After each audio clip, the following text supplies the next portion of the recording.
Everyone. आज हम कर रहे हैं coordination topic. According to Mooney coordination जो है उसको हम डिफाइन करते हैं orderly arrangement of group effort to provide unity of action in pursuit of a common purpose. यानी कि हमारा पर्पस कॉमन होना चाहिए और इसमें सब लोग मिलके काम करते हैं और एक ये ऑर्डरली अरेंजमेंट होता है। इम्पॉर्टेंस ऑफ कोऑर्डिनेशन कोऑर्डिनेशन बहुत ही इम्पॉर्टेंट होता है इंटीग्रेट करने के लिए इंडिविजुअल डिपार्टमेंट और स्पेशलिस्ट के एफर्ट को। और ये प्राइमरी रीज़न होता है कि कोऑर्डिनेशन जो है वो सारे डिपार्टमेंट्स में और इंडिविजुअल में ऑर्गेनाइजेशन में होना चाहिए और ये इंटरडिपेंडेंट होते हैं।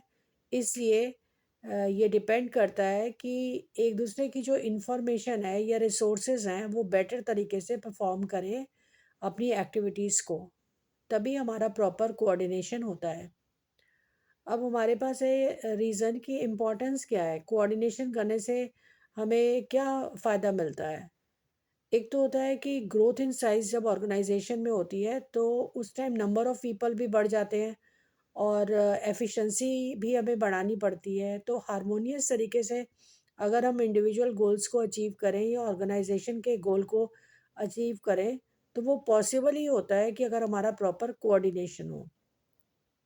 सेकंड है कि फंक्शनल डिफरेंशिएशन, यानी कि जो फंक्शंस ऑर्गेनाइजेशन होते हैं वो डिफरेंट डिफरेंट डिपार्टमेंट्स में होते हैं और डिविजन्स होती हैं, उनमें सेक्शंस भी होते हैं। तो इसी ऑर्गेनाइजेशन में काफ़ी सेपरेट डिपार्टमेंट्स होते हैं, जैसे कि फाइनेंस है, प्रोडक्शन है, मार्केटिंग है, ह्यूमन रिसोर्स है। तो सारे डिपार्टमेंट जो है उनके अपने ऑब्जेक्टिव्स और पॉलिसीज़ होती हैं। तो उन प्रोसेस को लिंक करना और उनकी एक्टिविटीज़ को जो है उसको लिंक करना, डिपार्टमेंट के गोल्स को अचीव कराना, ये सारा पॉसिबल होता है कोऑर्डिनेशन से। तो कोऑर्डिनेशन ही जो होता है वो एक तरह से लिंक करता है सारी एक्टिविटीज़ को। थर्ड है स्पेशलाइजेशन। अब मॉडर्न ऑर्गेनाइजेशन में जो है हमें नंबर ऑफ़ स्पेशलिस्ट अपॉइंट करते हैं और हर स्पेशलिस्ट ये यूजुअली सोचता है कि वो बड़ा अच्छा क्वालिफाइड है और वो प्रॉपरली जज करता है, डिसाइड करता है अपने प्रोफेशनल क्राइटेरिया को।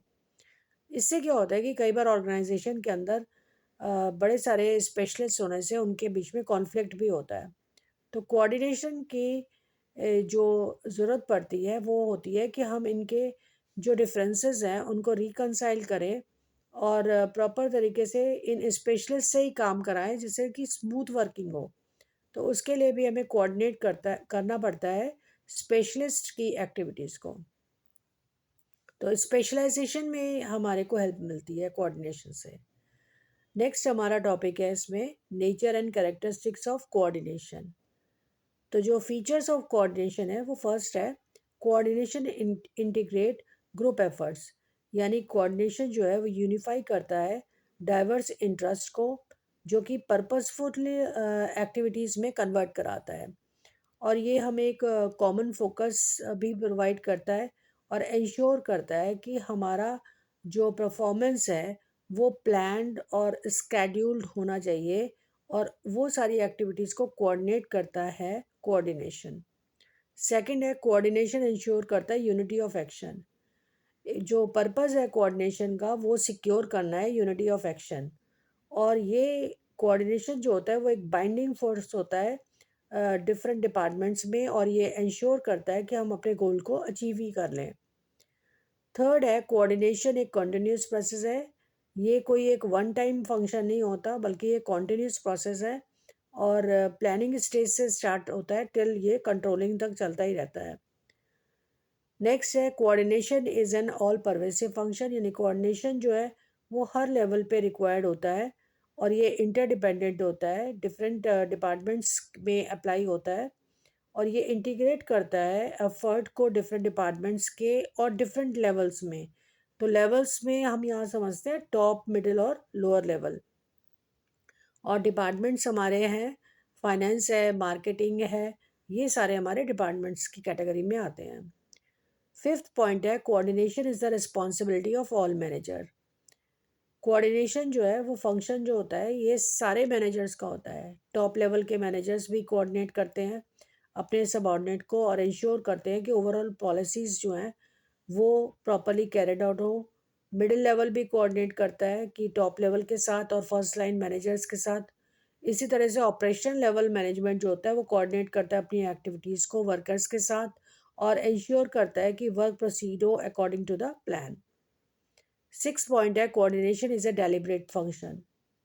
A manager has to coordinate the effort of different people in a conscious and deliberate manner. Conscious का मतलब होशो हवास में होता है और डेलिब्रेट का मतलब होता है कि जानबूझ के की गई एक्टिविटी होती है। ये कोई ऐसा नहीं होता कि भाई किसी और तरीके से होता है, बल्कि ये ऑर्गेनाइजेशन के उसमें होता है। ये पूरा प्रॉपर एफर्ट से होता है और ये सारे लोग कॉन्शियसली करते हैं क्योंकि हर कोई चाहता है कि कोऑर्डिनेट करके काम हो। Cooperation is the absence of coordination may lead to wasted effort, and coordination without cooperation may lead to the dissatisfaction among employee. तो यानी कि आपस में कोऑपरेशन का रोल भी यहाँ पे काफ़ी इम्पोर्टेंट नज़र आ रहा है। 7th पॉइंट है एसेंस ऑफ मैनेजमेंट। कोऑर्डिनेशन जो होता है एक वाइटल रोल प्ले करता है फंक्शंस में और ये कोई सेपरेट फंक्शन नहीं है, रादर ये एसेंस है और ये रिक्वायर्ड होता है सारे फंक्शंस में क्योंकि ये बहुत ही एक इम्पॉर्टेंट और क्रूशियल फंक्शन होता है। इसके बाद है कि ये इफ़ेक्टिवली और एफिशिएंटली जो है हमारे गोल्स को अचीव कराता है। कोऑर्डिनेशन जो होता है वो हर मैनेजमेंट का पार्ट होता है। अब है कि ये एसेंस कैसा है? एसेंस के ऊपर भी हमारा सीबीएसई में एक अलग से क्वेश्चन आया है कि coordination is the essence of management. इसका भी हमारा एक सेपरेट क्वेश्चन आया है और फीचर्स वगैरह का तो हमारा आता ही है। मैं इतने सालों से देख रही हूँ कि जो सीबीएसई का जो क्वेश्चन पेपर है वो कोऑर्डिनेशन के क्वेश्चन के बिना कभी सेट ही नहीं होता। तो ये एक बहुत इम्पोर्टेंट टॉपिक है और आपको इसको अच्छी तरह से इसको प्रिपेयर करना चाहिए। नेक्स्ट है कोऑर्डिनेशन के एसेंस को अब लेते हैं हम कि कोऑर्डिनेशन जो है वो हर प्लानिंग के में और ऑर्गेनाइजेशन में हर एक जगह ये अप्लाई होता है। तो ये पार्ट ऑफ द मैनेजमेंट होता है। तो सबसे पहले हम स्टडी करते हैं कोऑर्डिनेशन का प्लानिंग में क्या रोल है।